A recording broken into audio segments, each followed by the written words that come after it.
níwájú lẹ́yìn òjì mo gbogbo ní káàbọ̀ sí orí ìtẹ̀wé Yusufullahi. Mo kí n pé ẹ káàárọ̀ ẹ káàsán ẹ káalẹ́ ní ibi tẹ́lẹ̀ gbogbo tẹ́lẹ̀ bá tẹ́lẹ̀ láǹfà láti máa wò kàn ní Yusufullahi. Àjíjẹ ara yóò máa jẹun ọlọ́run ní fẹ́ ṣọṣẹ́ gbogbo wa ojú tẹ̀ fún wò àti títẹ̀ fún wò kò sì ní fọ́nà ṣe ẹ ṣeun. Yusufullahi TV #1 Islamic channel jẹ́ ìkànnì tí ó wà fún oríṣiríṣi wáàsí àti ọ̀rọ̀ ẹ̀sìn látọ̀dọ̀ ọ̀pọ̀lọpọ̀ àwọn àfáà ńláńlá jàǹkàjàǹkà tí wọ́n mọ̀ máa ṣàlàyé ọ̀rọ̀ nípa ẹ̀sìn wa. Ní báyìí ẹ bá mi subscribe sórí Yusufullahi TV kí ẹ̀yin máa jẹ́ ọ̀pọ̀lọpọ̀ gbádùn àwọn fídíò tá a lọ fi síbẹ̀ lónìí ọ̀rọ̀. Ẹ bá mi like kí ẹ sì bá mi subscribe ẹ bá mi share kí ẹ bá mi comment sórí àwọn fídíò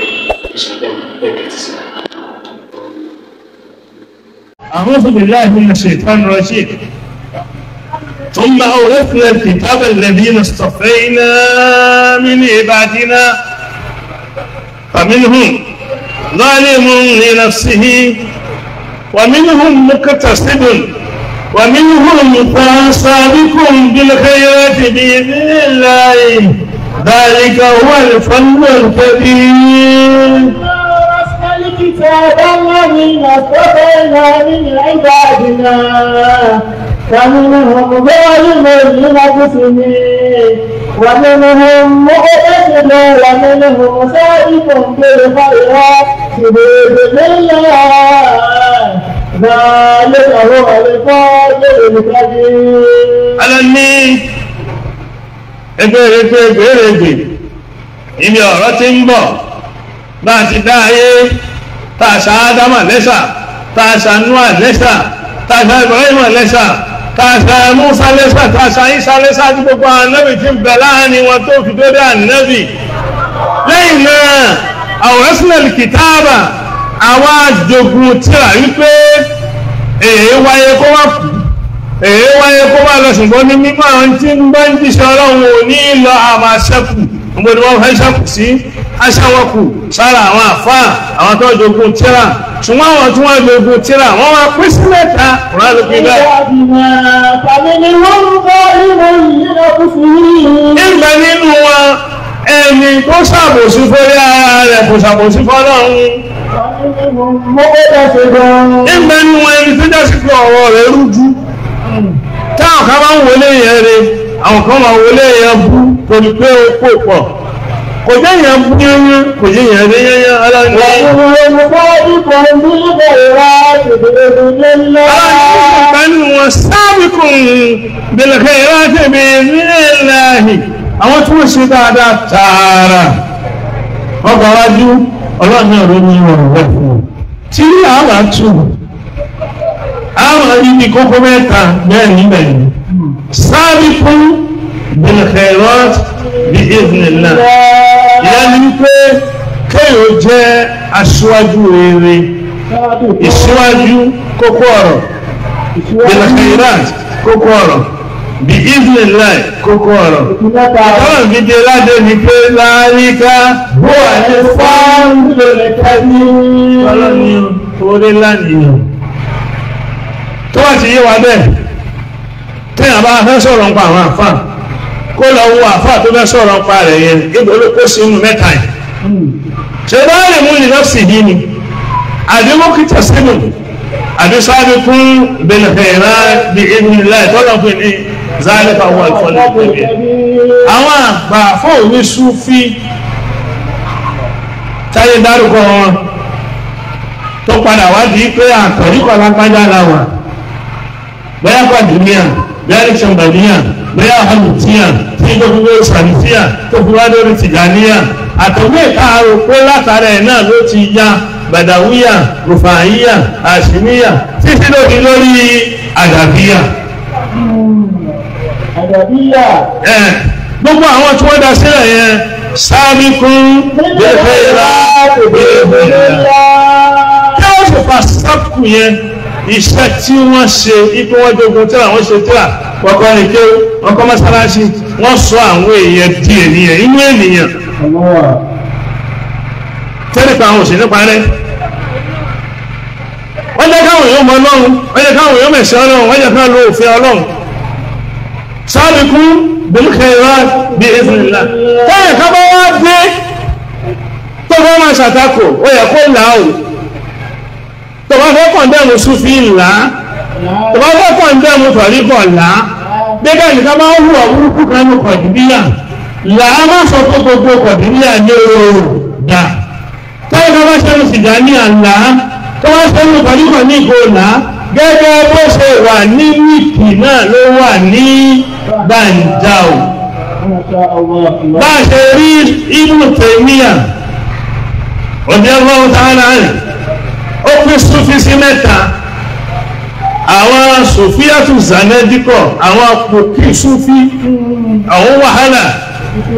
àti sòfíàtù arzak àwọn súfí elébi àti sòfíàtù zohadu musa àwọn súfí tó yẹ pé olùsìnlọ́wọ́ òtítọ́ ni wọ́n bí bó ń tẹ́lẹ̀ ẹ̀dẹ́kùn nìyẹn alfakr wal fukara sàmàkó ti ṣe tẹ̀mí ìzù ẹ̀ ó wá ní àwọn zohadu musa wọ́n gbìyànjú ní ò bá àwọn àfọ́ ní fíkíwù ṣe gbìyànjú bá àwọn àfọ́ alákídà ṣe gbìyànjú wọ́n lè ní kùdìẹ̀ tàbá wá ń sọ ibi tí wọ́n kù sí ẹ máa sọ ibi tí wọ́n yege sí tí ó fi dá sí pé kòrán sọ wà láyé jírí máa ń nà fún ìdílé òhúwà ọ̀pọ̀lọpọ̀ tẹ̀kọ̀ ayé alẹ́kẹ̀ẹ́jì nìyẹn ẹ má jẹ́ kí àwọn tí wọ́n ṣe dáadáa tí wọ́n ṣe tó kí wọ́n gbé yín kọlu àwọn tí wọ́n ṣe tó àwọn tí wọ́n ṣe dáadáa ẹ má jẹ́ kí wọ́n gbé yín kọlu àwọn tí wọ́n ṣe dáadáa tẹ́wọ̀ ọwọ́ gbogbo wọn tì í pé wọ́n ṣe dáadáa kò yẹ kó ní bẹ́ẹ̀ ẹni ló wá sì jẹ́ni ọlọ́run ìpèpè àwọn tá a sọ yìí kọ́nà bá fún yẹn ní tíra tó fún ní mímọ́ ránù sọ̀nà àìlè ránù ó ní má kánà ní bẹ́sọ̀lì ayé tí a hùwọ́ ọ̀hún kìtàbà kò tọ́ fẹ́ nìkan kó wá nílẹ̀ yìí pé ọlọ́run fún òun ní tíra máa tún agbára sọ mọ́ tíra lọ́jà bọ́lá ń sọ fún yàrá pé yáyá ó lé ní kìtàbà torí agbára ni tọ́lá bá fún yàn tíra ta kò ní sọ́nà ọ̀rọ̀ sílẹ̀ kìtàbà ọlọ́run ti fún ní agbára ó ti fún ní ògo ó ní wà lókùnmọ̀ tí ò bá yẹ yí ẹni tá a bá fún ní tíra tàbá ní kó dáàfà àti fún ní ìjọba àti fún ní ọgbọ́n àti fún ní òye àti fún ní ìkàlẹ̀ àti fún ní ògo ó ní kò tún ti yẹ yí ẹni tó bá fi ògùn tíra wà ní ògùn wà yóò mọ̀ ní tẹ́gbẹ́ rẹ̀ ò mọ̀ yóò sọ inú kò ní sọnù nàgbọ́gbà yóò mọ̀ rí ọ̀rọ̀ tó wà nínú tẹ́gbẹ́ rẹ̀ ò rí nàgbọ́gbà wà fún pé yóò ní ìran yóò ní òye yóò máa ní ọ̀rọ̀ ẹ̀mí tó fi lè sọ ọgbọ́n lọ́wọ́ ti rí fún àwọn èèyàn nínú ìgbésí ayé wọn wọ́n ní wọ́n máa ṣe gbogbo ẹ̀ fún yàn wọ́n lágbára onímọ̀ oníkàlẹ̀ onídàájọ́ oní ògo oní ọ̀wọ̀ oní àpọ́nlé gbogbo àwọn ayé wa ń pẹ̀ ẹ́ lé. ثم يقول للناس كونوا عبادا لي من دون الله. kò bá bá ní ìyẹn kó wá sọ fáwọn yẹn pé ká má jẹ́rú ọlọ́run ẹrú ìlú kú máa jẹ́ tàbá ní wòlíì kan tó gbọ́ lé àwọn èèyàn lórí tó sọ ní kó lè ká máa pè ká má pè ọlọ́run mọ́ àwọn tá a sọ yìí wọn sọ bẹ́ẹ̀ o ṣáàbì kọ́dí ò sọ pé ẹ má kọ́ ọlọ́run mọ́ o ṣé ó ti dálé sọ pé ẹ má kọ́ ọlọ́run mọ́ o kò ní ẹ má kọ́ ànẹ́bì mẹ́fà ànẹ́bì kọ́lá gbá wa o bá ànẹ́bì ò ti sọ pé kẹ́ ẹ má kọ́ ọlọ́run gbogbo yẹn ẹ wá lọ pé ọlọ́run ni wọ́n wí. ولكن كونوا ربانيين. ìgbà tí àwọn tá à ń sọ yìí tí wọ́n dogun tí àtàwọn fi ń rí pé àlè kàfàrà àwọn eléwọ̀n yìí ni pé kúrú ọ̀tá yìí wọ́n ní ẹ̀jẹ̀ tọ́lọ́run. بما كنتم تعلمون الكتاب. وكونوا ربانيين كونوا عبادا لي wọ́n ní sọ pé ẹ̀jẹ̀ ìbádà ni kí ni wọ́n máa rí kúrú ربانيين بما كنتم تعلمون الكتاب ohun tó wà ní tírà nìyẹn ìtẹ́ ń fáwọn èèyàn nìyẹn ìtẹ́ ẹ̀lẹ́sọ orí àtẹ́sẹ̀ fún nìyẹn.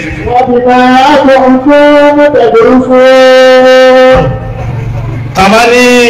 kí ló ń pa àwọn oníṣòfin tàbá kọ́ láti kó fi bẹ̀rẹ̀ Imam Ghazali wọn pinnu kó dáfẹ́ Islam lọ́gbọ́n òkúta àwọn falasifa Sufi ni Zamakhshari Sufi ni gbogbo ní ṣẹ́kadà mú àkà sínú ìwé tí mo mú bá nìyí tápẹ̀ ní Atharul Ilmi wal Falsafa wat Tasawwuf. Ìjọba Islam táàbà lọ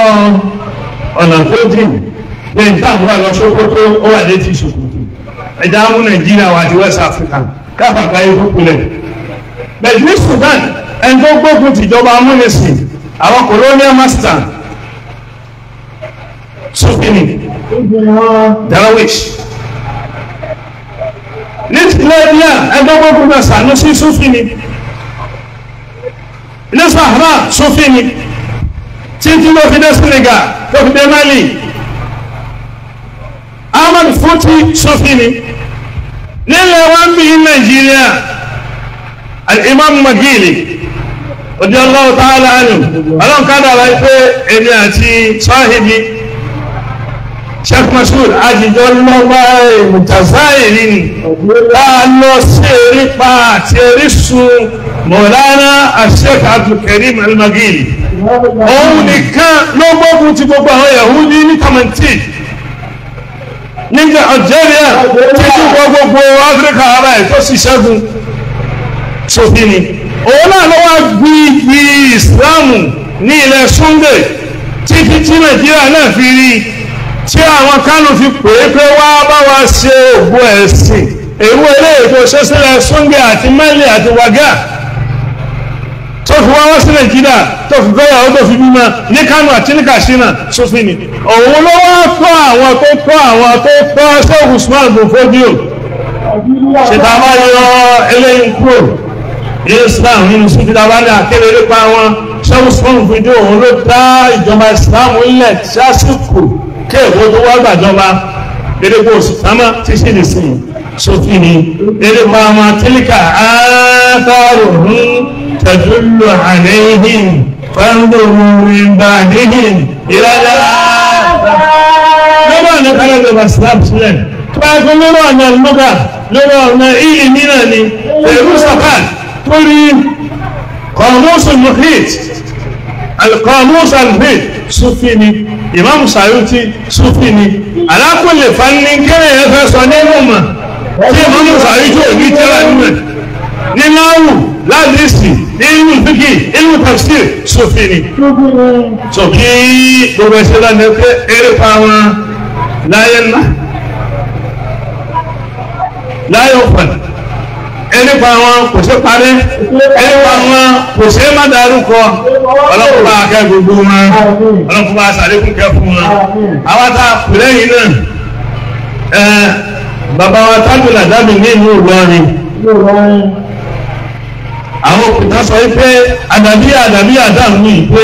tọ̀ríkà Sùfíà tọ́lọ̀ ní kí àwọn èèyàn ká ẹni yìí fẹ́ jẹ ní Ọlọ́run ọ̀nà tó gbà tó fi súnmọ́lá ẹjẹ́ káàtọ̀